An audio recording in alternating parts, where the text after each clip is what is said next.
Everyone, আসসালামু আলাইকুম। চলে আসলাম মেয়ের স্কুলে নেওয়ার জন্য। ওদের এখন লেজার টাইম চলতেছে। লেজার টাইমে ওদের আনন্দ ঘন মুহূর্ত। বাচ্চারা অনেক খুশি, তারা খেলাধুলা করতেছে বিভিন্ন জায়গায়, তাদের মতো করে তারা খেলতেছে। কেউ টিফিন খাচ্ছে, কেউ দৌড়াদৌড়ি খেলতেছে, কেউ আবার ওখানে খেলতেছে।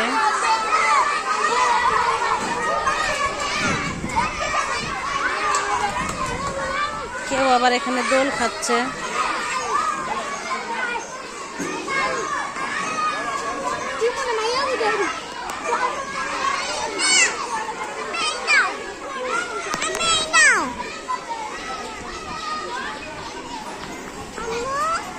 সবাই সবার মতো করে খেলতেছে, ঘোরাফেরা করতেছে।